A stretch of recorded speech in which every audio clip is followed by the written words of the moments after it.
안녕하세요. 제가 아주 재미있고 기가 막힌 이야기를 들려드리고 싶어서 이렇게 청취자 여러분들을 찾아오게 되었습니다. 제가 어떤 이야기를 하실지 엄청나게 궁금하시죠? 간단하게 제 소개부터 드리자면 저는 30대 중반의 여자입니다. 저에게는 아주 귀한 귀인이라는 친구가 있는데요. 이 귀인이라는 친구와 있었던 제 인생에 잊지 못할 순간들을 이야기하려고 사연을 올립니다. 세상에 이런 친구가 제 옆에 존재한다는 것 자체가 너무나도 고맙고 행복합니다. 귀인이 덕분에 제가 아주 버러지 같은 놈과 이별할 수 있게 되었거든요. 그러면 지금부터 여러분들이 아주 궁금해하실 그 이야기들을 모두 풀어보겠습니다. 제가 귀인이를 알게 된 건 중학교 시절이었습니다. 30 중반이 된 지금은 귀인이 말고도 같이 노는 친구 2명이 더 있는데요. 이렇게 넷이 한 모임을 하고 있습니다. 기쁠 때나 슬플 때나 검은 머리 파풀이 될 때까지 우정을 함께 하자고 약속한 사이입니다. 하지만 이 모임은 귀인이 덕분에 만들어졌다고 해도 과언이 아니랍니다. 제가 중학교 3학년 시절로 돌아가 제 인생에 잊지 못할 슬픈 이야기부터 시작을 해보도록 하겠습니다. 중학교 3학년 새 학기를 시작했을 때 귀인이와 짝꿍이 되었습니다. 중학교 1학년 시절부터 귀인이에게는 좋지 않은 소문이 들러붙어 있었습니다. 귀인이의 엄마가 무당이라 귀신 들린 아이라고 가까이 가면 큰 화를 입는다는 소문이었습니다. 세탁기 골목 안쪽에 있는 선녀 보살집이 귀인이네 집이라더라. 그 집에서 무당이 될 준비를 하고 있다더라. 아니다, 선녀 보살이 귀인이라더라 하는 소문 말이죠. 무성한 소문이 중학교 1학년 때부터 따라붙었던 귀인이는 자연스럽게 전교생이 기피하는 왕따가 되었습니다. 귀인이 자체도 공부에 취미가 없는 건지 친구들이랑 어울리는 게 싫은 건지 학교에 도착하면 내내 잠만 자는 아이이기도 했고요. 같은 반인 것도 불편한데 짝꿍까지 되니까 저는 정말 하루하루가 숨막히게 불편했습니다. 귀신 들린 아이가 짝이라는데 싫지 않을 친구가 있을까요? 짝이라지만 며칠 지내보니 서로 말을 섞을 일도 없고 저도 어울리는 친구들이 따로 있었기 때문에 부딪힐 만한 일은 일어나지 않았습니다. 그렇게 한 학기가 지나고 여름방학이 되었을 때 저에게 아주 큰일이 벌어지고 말았습니다. 여름방학이라 가족들끼리 계곡으로 여행을 가게 되었어요.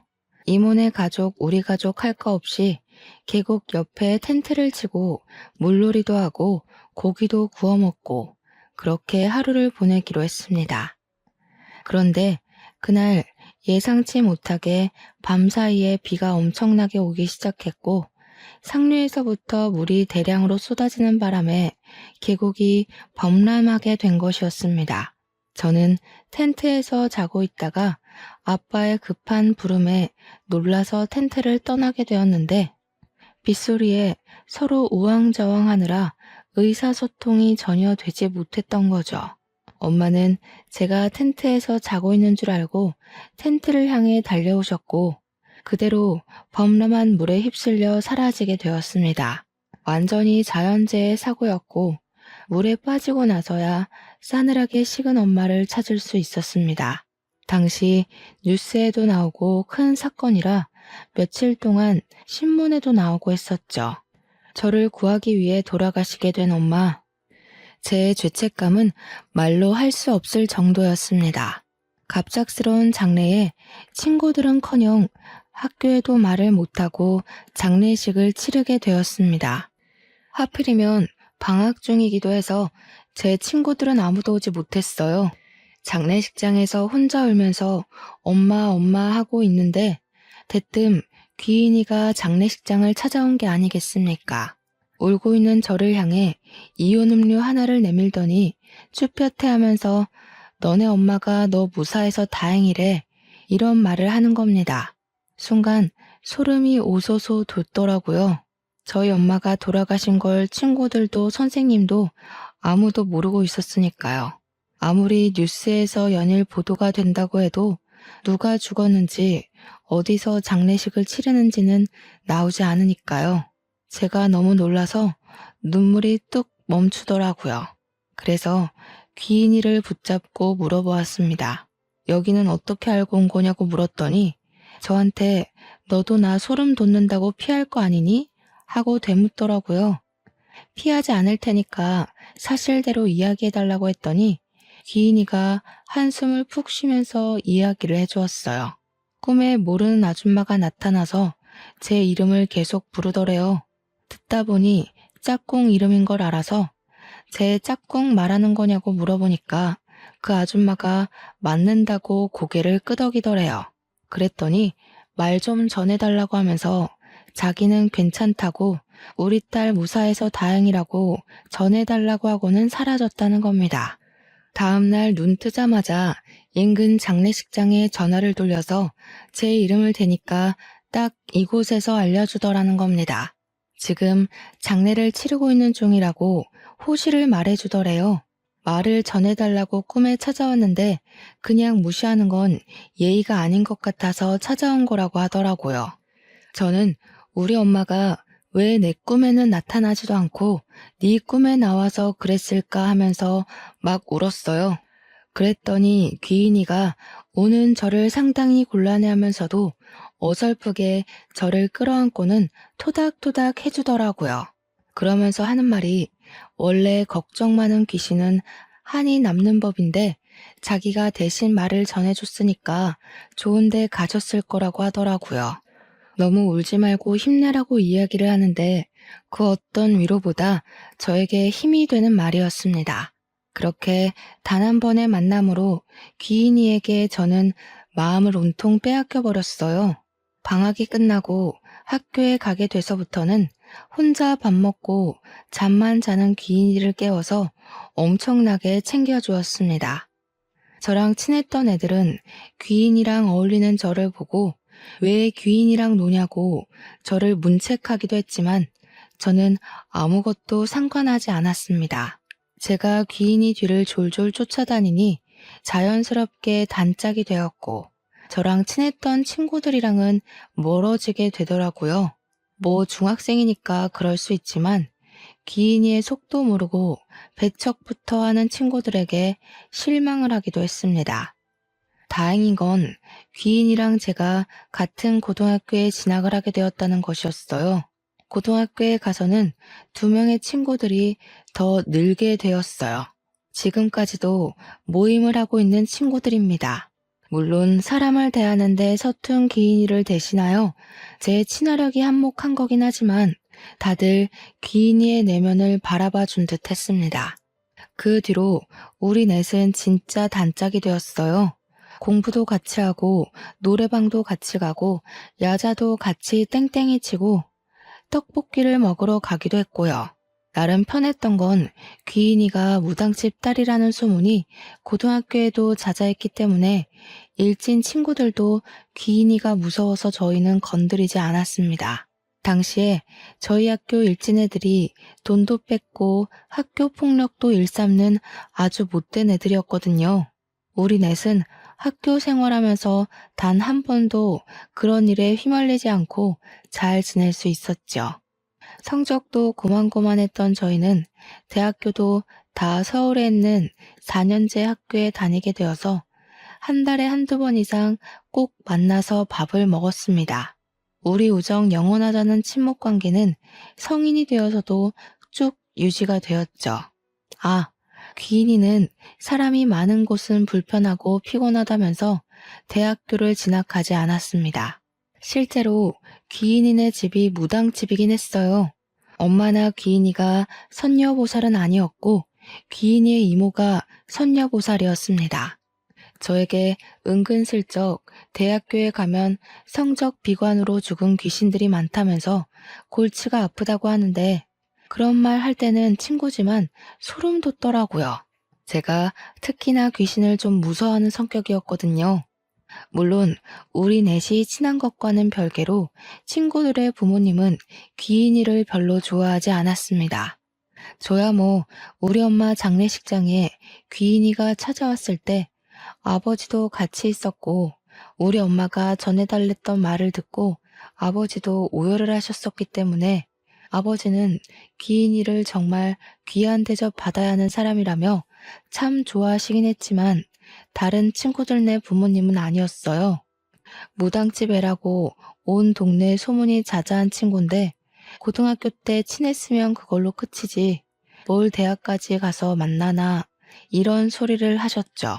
친구였던 민지와 은영이는 그런 부모님이 고리타분하다고 했지만 귀인이를 별 대수롭지 않게 그러실 수 있지 하고 넘어가더라고요. 두 번째 사연은 민지가 대학교 MT를 가기로 한 날 벌어졌습니다. 민지가 대학교에서 MT를 가기로 한 날 아침 일찍 준비를 하고 있는데 대뜸 귀인이가 찾아왔더래요. 집에 들어서자마자 민지한테 너 MT 가지 마 하더래요. 민지도 당황하고 준비를 돕던 민지네 어머님도 너무 당황해서 아침부터 왜 저러냐고 막 그러셨대요. 민지는 지금 나가야 아슬아슬하게 도착할 거라며 귀인이 보고 빨리 집에 가라고 이야기를 했는데 민지네 어머님은 순간 찝찝하셨대요. 귀인이가 계속 무섭게 쳐다보면서 저 MT 가지 마. 지금 가면 안 돼. 이러면서 못 나가게 현관문을 막고 있었다니 얼마나 놀라셨겠어요. 거기다가 귀인이가 무당집 딸이라는 소문이 무성했으니까 민지네 어머님도 결국에는 민지를 말리게 된 거죠. 너 MT 가지 말라고. 갑자기 어머님이 말리기 시작하니까 민지는 발만 동동 굴렀다고 하더라고요. MT 가면 밤새 술 먹고 놀 생각에 신이 잔뜩 나 있는데 아침부터 이게 무슨 일인가 싶어서 막 애원을 했대요. 민지는 귀인이한테 도대체 자기한테 왜 그러느냐며 실랑이를 벌인 거죠. 그랬더니 귀인이가 대뜸 민지네 어머님한테 아줌마 운전할 줄 아세요? 하고 물어보더래요. 귀인이 표정이 살벌하기도 하고 영 찜찜한 애라고 생각이 들었는지 완전 쫄아서 할 줄 안다고 대답하셨대요.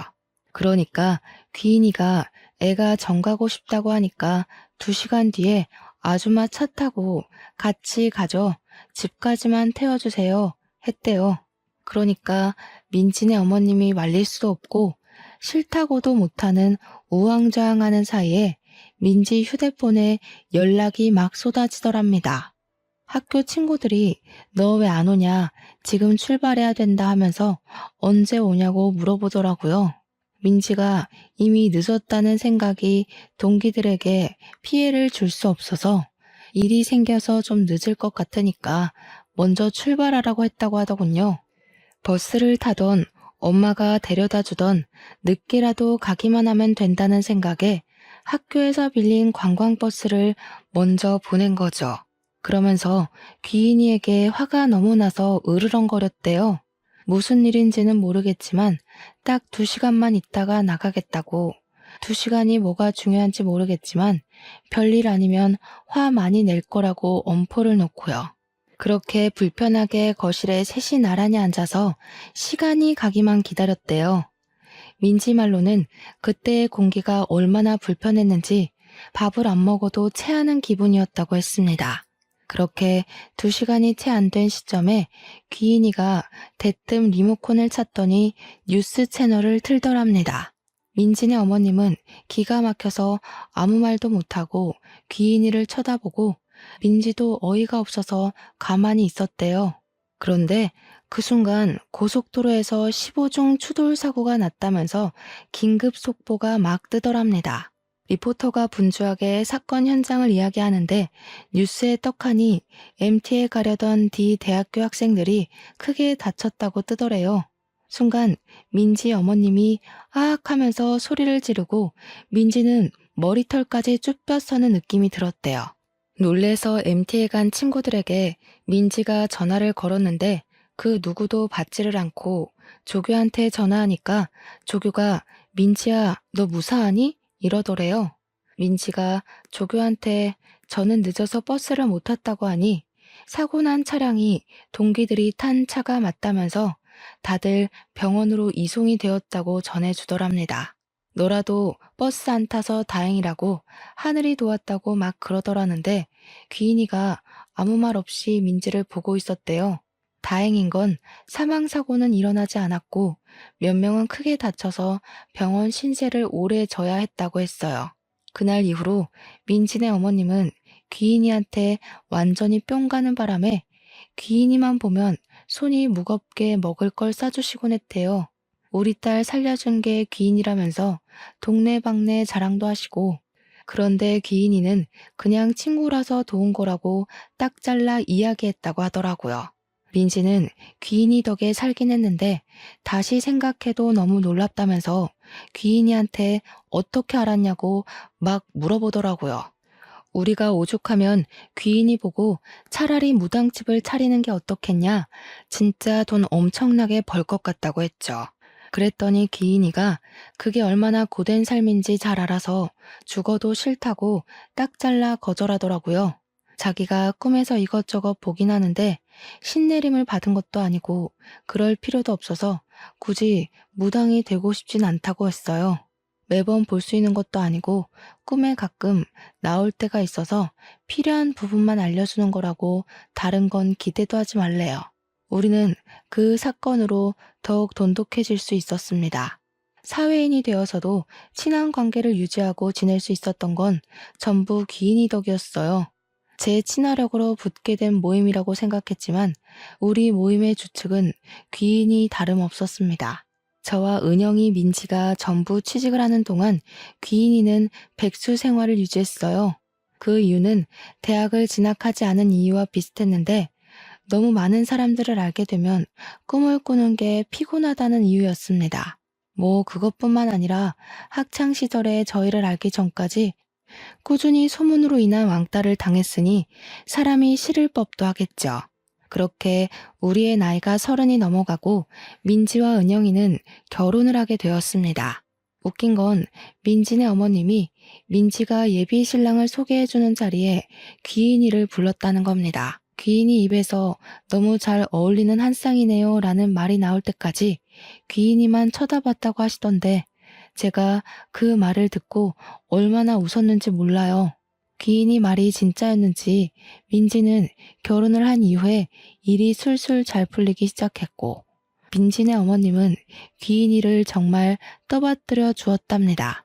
정작 귀인이는 비혼주의자라면서 결혼을 절대 하지 않을 거라고 이야기했고 저는 남자친구조차 없었습니다. 친구들이 결혼할 때 부케도 제가 받았는데 남자친구조차 없으니까 슬슬 걱정이 되더라고요. 그래서 귀인이를 붙잡고 내가 뭐가 문제냐, 나는 왜 남자친구가 없냐 물어봤더니 귀인이가 귀를 후벼 파는 겁니다. 그러면서 다 때가 되면 나타나는 거니까 잠자코 기다리라고 하는데 너무나도 불안한 거예요. 은근슬쩍 내 나이 80 먹어야 남자가 나타나는 거 아니야? 하는데 귀인이가 그냥 웃더라고요. 헐, 진짜 소름 돋았잖아요. 나이 80까지 독수 공방해야 된다는 소리로 들려서 소개팅을 해야겠다고 결심했죠. 제가 회사 생활하면서 가장 힘들었던 게 뭔지 아세요? 업무도 상사의 잔소리도 출퇴근길도 아닌 바로 동기였습니다. 저와 같은 시기에 입사한 입사 동기였는데 나이는 저보다 2살 많은 언니였어요. 같이 입사한 반면 저는 프로젝트를 2개나 성공적으로 마무리한 덕분에 진급이 언니보다 빨랐거든요. 회사 언니는 그런 저를 무척이나 시기 질투했었습니다. 제가 성격이 모난 데 없이 활발하고 서글서글한 성격인데 회사 언니는 별명이 툴툴이었어요. 뭐만 하면 툴툴거리고 동기들을 까내리고 상사에게도 눈을 치켜뜨고 사회생활 할 줄 모르는 전형적인 부류였습니다. 그러니 윗선에서도 예쁘게 보질 않고 자꾸만 승진을 누락시키게 되는 거였죠. 저랑 별로 친한 언니는 아니었지만 자리도 가깝고 입사 동기인지라 주변에서 이것저것 많이 묶어서 일을 시키긴 했어요. 근데 일을 할수록 이 언니가 정말 별로더라고요. 저를 고깝게 보는 눈빛도 좀 그랬고요. 거기다가 분위기를 얼마나 갑분싸로 만드는지 유머를 유머로 소비하지 못하는 그런 부류 있잖아요. 딱 회사 언니에게 어울리는 말이었죠.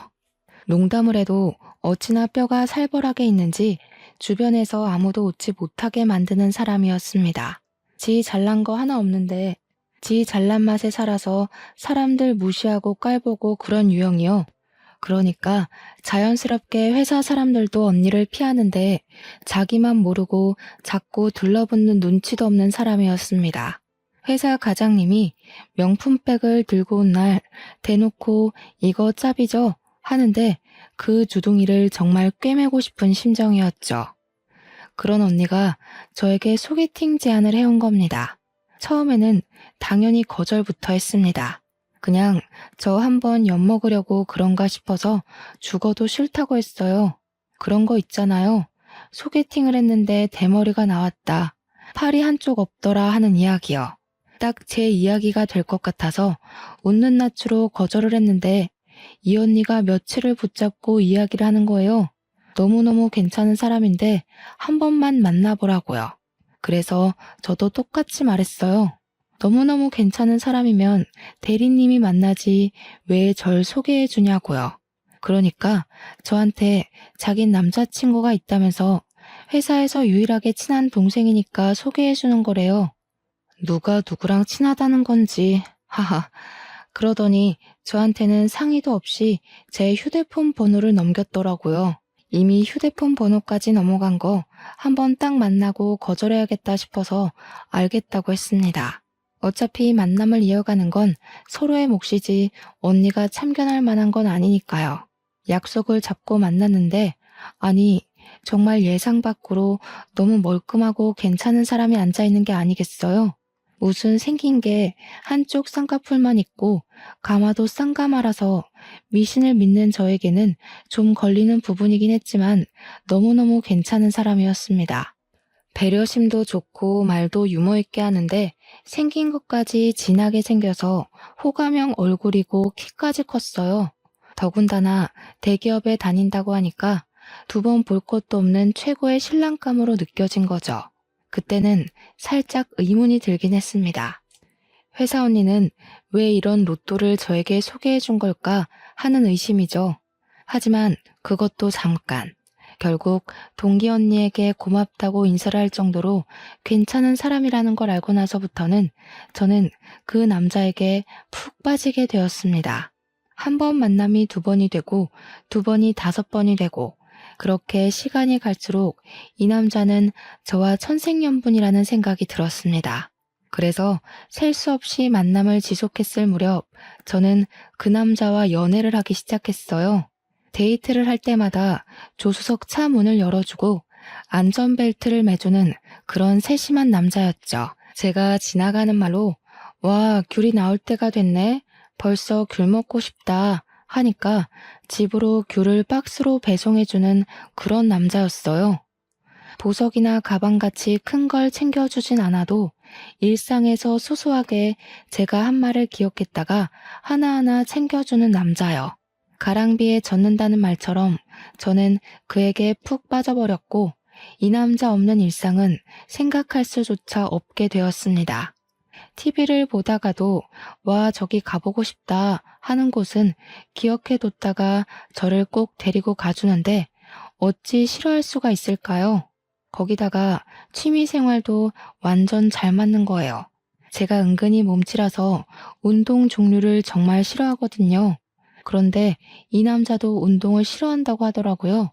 물론 그런 것 치고는 군살도 없고 매끈한 몸매이긴 했지만 영화관이라든지 전시회를 간다든지 제가 좋아하는 취미들을 일일이 챙겨주었어요. 당연히 연애하는 기간이 길어지면서 제 친구들에게도 자연스럽게 소개를 시켜주게 되었습니다. 결혼한 두 은영이, 민지, 그리고 기인이까지 해서 5명이서 만났는데 제 길을 살려준다고 계산도 다 하고 친구들 하나하나 너무 잘 챙겨주었어요. 말도 잘 통하고 분위기도 잘 이끌어가는데 일부러 제 길을 더 살려주고 싶어서 하는 행동들이 있지 않겠어요? 뭐, 저 대신 심부름을 대신해준다던가, 제가 뭘 흘리면 나서서 치워준다거나 하는 모습이요. 결혼한 친구들은 세상에 저렇게 다정한 사람이 또 어디 있겠냐면서 저에게 빨리 결혼하라고 하더라고요. 평생 공주 대접 받고 살 수 있겠다 하면서 부럽다고 하는데 정작 귀인이는 아무 말도 안 하고 있었습니다. 오히려 결혼은 다 때가 되면 하는 거 아니겠냐고 제 남자친구를 보는 둥 마는 둥 시큰둥하게 구는데 괜히 좀 그렇더라고요. 제가 나서서 남자친구한테 궁금한 거 없냐고 물어보라고 하니까 은영이가 짓궂게 연봉 얼마 받아요? 차는 있어요? 집은 작아요? 하면서 말했어요. 물론 농담이었으니까 다들 깔깔거리면서 웃고 있는데 귀인이만 무표정으로 밥만 먹는 겁니다. 괜히 귀인이 눈치도 보이고 마음이 엄청나게 찝찝했어요. 그렇게 1년을 꽉 채워 연애를 하고 남자친구는 저에게 반지를 주면서 프로포즈를 했습니다. 저와 평생을 함께하고 싶다는 말에 저도 좋다고 우리 이제 결혼하는 거냐고 하니까 화사하게 웃어주더라고요. 양가의 허락을 받고 결혼 준비를 하자고 하면서 저한테 모아둔 돈이 얼마가 있냐고 물어보더라고요. 그때까지 서로의 연봉이 얼만지 모아둔 재산이 얼만지 정확하게 오픈을 하지 않았었거든요. 원래 결혼할 때 되면 다 알아야 하는 거라고 하길래 저는 솔직하게 이야기를 했어요. 적금은 8천만 원 정도 있고 월급은 이 정도 된다. 예전에 아버지께서 증여해 주신 오피스텔을 한 채 가지고 있어서 월세를 받고 있다고 했어요. 그러니 남자친구가 이 말을 긁적이면서 자기도 솔직하게 할 말이 있다고 하더라고요. 사실 자기는 집에 빚이 좀 있어서 모아둔 돈이 없대요. 그래도 결혼하고 나면 갚을 거 별로 안 남아서 괜찮을 거라고 하는데 제가 진짜 심각하게 당황을 했습니다. 빚이 있는 사람일 거라고는 전혀 생각을 못 했었기 때문이었어요. 항상 세련된 옷을 사입었고 손목시계나 벨트도 제가 알기로는 꽤 명품이었던 걸로 기억을 했거든요. 거기다가 대기업도 다니고 하니까 못해도 1억은 모았을 거라고 생각했죠. 제가 다니는 기업이 중견기업인데 모은 돈이 8천만 원이었으니까요. 물론 제가 가진 오피스텔이 위치가 좋아서 월세가 쏠쏠하기도 했지만 빚은 상상도 못했던 일이었죠. 제가 당황해하자 남자친구는 저를 설득하기 시작했습니다. 8천만 원 모은 돈에 오피스텔로 담보대출을 받아서 전셋집도 구하고 식도 올리자는 거예요. 그래서 저는 놀래서 자기는 얼마가 있는 거냐고 다 내 돈으로 해야 하냐고 물어보았더니 남자친구가 별일 아니라는 듯이 이야기를 하는 겁니다. 어차피 결혼해서 애라도 낳게 되면 육아휴직도 해야 하고 자기 월급으로 생활해야 하는 거 아니냐고요. 나중에 다 자기가 번 돈으로 노후 생활을 하게 될 건데 빡빡하게 너 돈, 내 돈 갈라치기 해야 되냐고 하더라고요. 근데 또 듣고 보니까 틀린 말도 아닌 것 같았습니다. 그때라도 발에 땀나게 도망을 갔어야 했는데 제가 설득이 되고 만 거죠. 그 뒤로부터는 순조롭게 결혼식 준비가 진행되는 듯 했습니다. 예비 신랑의 집에 인사를 드리러 가기 전까지는 그렇게 생각을 했죠. 저를 딱 보자마자 거두절미하고 이야기를 하시겠다 하면서 저한테 얼마를 버냐고 물어보시더라고요. 오피스텔에서 받는 월세를 제외하고 280만 원 번다고 이야기를 했더니 앞으로 자기에게 매달 용돈을 얼마씩 줄 거냐고 물어보시는 겁니다. 아주 뻔뻔하게 들어서 알겠는지 모르겠지만 우리 집이 빚이 좀 있는데 그거 다 갚아주고 결혼하라고 하는 거였어요. 저는 너무 당황스러워서 거기서 아무 말도 못하고 바보 천지처럼 어버버 거렸습니다. 누구라도 첫 인사를 드리러 가는 날 그런 소리를 듣는다면 저처럼 반응을 할 거예요. 그런데 제 편을 들어줄 거라 생각했던 예비 신랑이 엄마 알아서 다 할 테니까 너무 걱정하지 마세요 하는 게 아니겠습니까? 그러더니 예비 시모가 저한테 아주 쐐기를 박았습니다. 나는 우리 아들이랑 살아보고 혼인신고는 나중에 했으면 좋겠다는 마음이 있네. 결혼식은 최대한 간단하게 했으면 좋겠고. 그게 무슨 말씀이세요? 우리 아들이랑 1년도 못 살고 이혼할 수도 있지 않겠니? 그러니까 살아보고 혼인신고를 해. 애 생기고 나서 혼인신고해도 늦은 거 아니라고 생각한다. 내가 좀 깨어있는 사람이거든. 그리고 결혼식은 막 성대하게 하는 거 내가 정신 사나워서 싫다. 요즘 스몰 웨딩? 뭐 그런 게 유행이라며? 그리고 너 어차피 엄마도 없다면서 혼주석 비어있는 거 우리 쪽 손님들이 보고 욕할 수도 있잖아. 간단하게 하자. 다른 건 몰라도 우리 엄마를 이야기하는 건 선을 세게 넘는 거라고 생각했어요. 저는 그 자리에서 아무런 대답도 하지 않고 오늘은 날이 아닌 듯 싶으니 다음에 다시 이야기하자고 말씀드리고 대충 인사를 한 뒤 나와버렸습니다. 제가 밖으로 나오자 예비 신랑이 아주 눈에 쌍심지를 켜고 저를 따라 나오더라고요. 이게 무슨 경험 없는 짓이야? 어른이 이야기를 하면 어떤 말이든 끝까지 듣고 나와야 하는 거 아니야? 당신 어머님이 더 예의 없는 거 아니야? 어떻게 그런 말 할 수가 있어? 우리 엄마가 사고로 돌아가신 게 도대체 뭐가 문제라고 그런 말을 하시는 거야? 그러니 예비 신랑이 겸연쩍어 하면서 우리 엄마가 심한 건 알겠지만 저에게는 시어머니가 될 사람이지 않냐고 하더라고요. 자기가 잘 말해둘 테니까 다음번에 만날 때는 사과부터 하라고 하는 겁니다. 그러면서 저에게 결혼이라는 게 평생 남으로 살다가 가족으로 묶이는 거 아니겠냐고 의견 차이와 생활 차이는 당연히 있을 수 있는 거라고 했어요. 저에게 우리 둘이 잘 노력해서 가꾸어 나가면 이런 문제도 나중에는 별일 아닌 게 된다면서 저를 설득하는데 제가 또 홀라당 넘어간 거예요. 30년을 넘게 남으로 살았는데 하루아침에 끈끈해지고 서로를 파악한다는 게 어려운 일이라고 그 가스라이팅에 넘어가고 만 것이죠. 지금 와서 생각해보면 정말 바보 같은 생각이라는 걸 알지만 그 당시에는 그런 생각을 할 여유조차 없었습니다. 그날 저녁에 집으로 돌아와서 조금 속상한 마음도 있고 해서 귀인이에게 전화를 걸었습니다. 오늘 인사를 드리러 갔는데 이런 일이 있었다 하면서 이야기를 하면서 결론은 예비 신랑이 잘 다독여줘서 마음을 풀었다고 넋두리를 했어요. 그랬더니 가만히 제 이야기를 듣고 있던 귀인이가 대뜸 저에게 그 결혼할 거냐고 물어보는 게 아니겠습니까? 그동안 제가 연애를 할 때도 프로포즈를 받았다고 할 때도 예비 신랑에 대한 이야기를 한 번도 한 적 없었던 귀인이가 물어보니까 뭔가 이상했어요. 하지만 저는 이미 일이 어느 정도 진행이 되기도 했고 귀인이에게 솔직하게 이야기를 했습니다. 이미 인사도 드렸고 다음 주에는 우리 집 와서 아버지랑 같이 식사를 하기로 했다고요. 그러면 결혼까지 하게 되지 않겠냐고 했죠. 귀인이가 몇 초 동안 아무 말 없이 제 이야기를 곰곰이 생각하는 듯 하더니 대뜸 알겠어 하고 전화를 딱 끊어버리는 겁니다. 저는 정말 그게 더 찜찜하고 이상한 거예요. 왜 아무 소리도 안 하나 싶고요. 예비 신랑과 평소에 다름없는 일주일을 보냈고 드디어 저희 아버지와 함께 식사를 하는 날이 찾아왔습니다.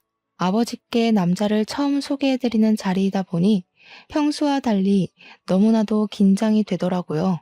혹시라도 아버지께서 싫어하시면 어쩌지 하는 마음이 들면서도 제가 선택한 사람이니 좋아해 주실 거라고 굳게 믿었습니다. 약속 장소 앞에서 예비 신랑과 만나 같이 손을 잡고 식당에 들어가서 안내받은 룸으로 들어갔는데 귀인이가 저희 아버지 옆에 딱 붙어 앉아 있는 게 아니겠습니까?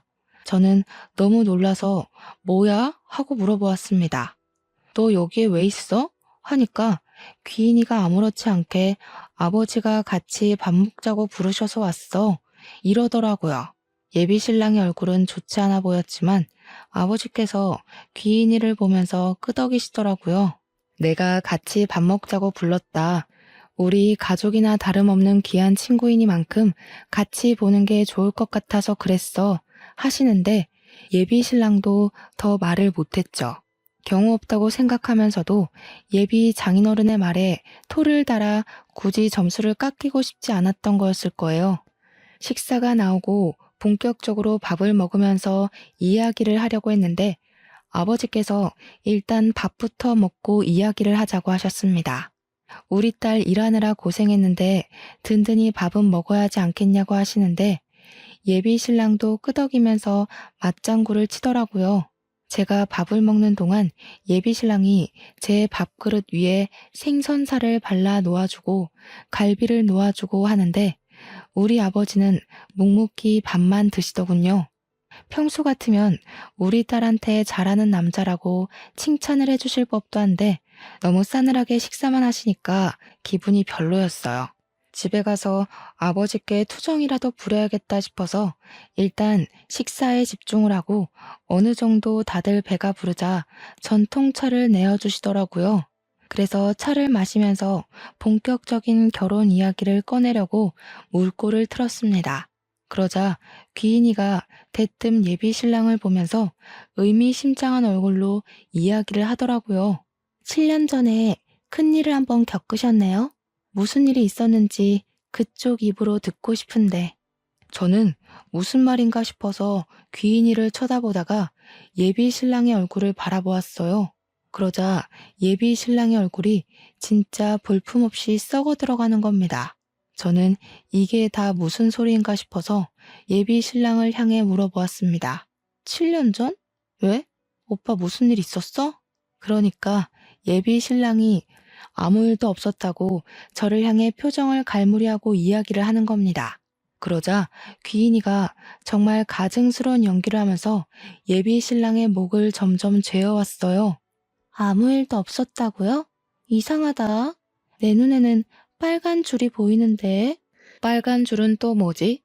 제 머릿속에는 정말 물음표만 잔뜩 있었습니다. 귀인이가 하는 소리가 무슨 소린지도 모르겠고 영문도 모를 소리에 씩씩거리면서 점점 흥분해가는 예비 신랑도 이해가 가지 않았고요. 제가 빨간 줄이 뭐냐고 둘이 왜 아무도 모를 소리를 하냐고 물어보는데 저희 아버지만 태연하게 찬물을 들이키시더라고요. 하지만 미간이 잔뜩 찌푸려져 있는 걸 봐서는 아버지도 대충 무슨 내용인지 아는 것 같았습니다. 저만 아무것도 모르고 있는 상황이라 점점 기분이 나빠지기 시작했어요. 귀인이가 계속해서 7년 전 이야기를 꺼내자 예비 신랑이 벌떡 일어나서 저를 향해 소리를 쳤습니다. 뭐 이런 게 다 있어? 너 뭐야? 너 지금 다 알고 이러는 거야? 너 내 뒷조사를 했어? 이게 얌전한 줄 알았는데 아주 엉큼한 계집애였네. 다 알면서 지금까지 모른 척하면서 속이고 나를 가지고 장난을 쳐. 너 정체가 뭐냐고. 저는 저렇게 소리를 지르는 예비 신랑도 처음 봤고 아무것도 모르는 저한테 화를 내니까 어이가 없었습니다. 이게 다 무슨 개소린가 싶어서 말을 해달라는 표정으로 귀인이를 쳐다보니까 정말 평소에 볼 수 없는 눈빛을 하고 귀인이가 호통을 쳤습니다. 이모가 선녀보살이라더니 귀인이가 꼭 선녀보살이 된 것 같은 모습이었어요. 어디 앞길 창창한 애들을 꼬셔다가 죄다 폐인을 만들어 놔? 네가 그러고도 사람이야? 네 뒤에 들러붙은 원통한 귀가 한두 개인 줄 알아? 그러자 예비 신랑이 시퍼렇게 질린 얼굴을 하더니 욕설을 내뱉고 황급히 자리를 박차고 나가는 게 아니겠습니까? 귀인이 말로 짐작해보건대 예비 신랑이 과거 단단히 사고를 쳤다는 걸 알 수 있었죠. 뒤따라서 나가려고 일어났는데 아버지께서 묵직한 소리로 앉으라고 하시더라고요. 그러더니 저에게 웬 서류 봉투 하나를 툭 던지시는 겁니다. 이게 뭔데 하면서 봉투를 열어보니 인적 사항 같은 거랑 막 글자가 엄청 많이 있더라고요. 하나하나 정독을 하고 저는 정말 까무러치는 줄 알았습니다. 알고 보니 예비 신랑이 전과 18범 사기꾼이었던 겁니다. 사기도 진짜 다양하게 쳤는데 대부분이 여자의 등골을 빼먹은 혼인 빙자 사기였고 중간에 도박 건도 몇 건 껴있더라고요. 이게 다 뭐냐고 하니까 아버지께서 그제야 안도의 한숨을 뱉으시면서 귀인이 아니었으면 큰일 날 뻔했다고 하시는 겁니다. 귀인이는 자기가 일주일 사이에 대충 알아본 것만 그 정도라면서 파면 더 나올지 어떻게 아냐고 하더라고요. 그러면서 꿈에 저희 엄마가 10몇 년 만에 나와서 알려주셨다고 했어요. 제 결혼을 꼭 말려달라고요. 제 손이 벌벌 떨리기 시작하더라고요. 뒷장에 빨간 줄에 관한 이야기가 적혀 있었거든요. 7년 전에 상해치사 사건을 하나 일으켰다는 거였는데 그게 글쎄 전부인이라고 나오는 게 아니겠습니까? 흥신소를 이용한 건지 결혼식 사진이 떡하니 붙어 있더라고요. 돌싱이었던 것도 어이가 없는데 전부인 상해치사 사건이라니. 알고 보니 전부인과 싸우다가 밀쳤는데 장식장이 넘어지면서 머리를 크게 다쳤다는 거였어요. 혼수 상태로 2년 동안 있다가 호흡 정지가 와서 죽었다고. 그래서 상해치사로 교도소에 3년을 수감되어 있었대요. 깜빵에서 출소하자마자 거의 저를 만난 거나 다름없었던 거죠. 결혼식 사진조차 현실감이 없어서 빤히 바라보고 있는데 더욱 소름이 돋았던 건 그 사진에 회사 언니가 떡하니 찍혀 있었던 겁니다. 친인척들끼리 찍은 사진인 것 마냥 한복을 입은 사람들이 꽤 있었는데 그 사이에 떡하니 있더라고요. 제가 너무 충격을 받아 하니까 아버지도 귀인이도 아무 말 없이 저만 빤히 쳐다보고 있었습니다. 어쩐지 결혼 준비를 시작하면서 영 이상하더라고. 갑자기 빚이 있네 하면서 내 돈 가지고 하자고 할 때부터 알아봤어야 했는데 그게 다 사기치려고 했다는 거지? 그런 것 같더라. 한두 번 이런 식으로 등쳐먹은 게 아니라 여러 번 있었더라고. 혼인신고까지 한 사람은 죽은 전부인이 끝이긴 한데 다른 사람들한테는 혼인신고를 미루자고 하면서 돈만 야금야금 빼갔더라고. 거기다가 대기업 다닌다는 것도 전부 거짓말이었어. 어디 용역업체에서 일하고 있다고 하더라. 저는 정신이 너무 없어서 오늘은 이만 쉬어야겠다고 하고 집으로 돌아왔어요. 회사에는 급하게 병가를 내고 어떻게 이별을 말해야 안전하게 헤어질 수 있을까 고민을 하고 있었습니다. 그런데 다음날 오후에 아무렇지 않게 그놈에게 연락이 와서는 만나자고 하더라고요. 고민했지만 사람이 많은 카페에서 만나기로 약속을 하고 나갔습니다. 그런데 저한테 뭐라고 하는 줄 아세요? 저보고 귀인이랑 연락을 끊고 사과를 하면 받아주겠대요. 저도 순간 울컥해서 말이 곱게 안 나오더라고요. 미친놈이냐고 막 쏘아붙였습니다. 미친놈 아냐? 너 내 회사 동기인 그 언니랑 친척지간이니? 일부러 나 사기당하라고 그 사람 소개해줬다는 거 아니야 지금. 그럼 너 결혼했던 것도 전부 나한테 숨긴 게 맞는다는 거지?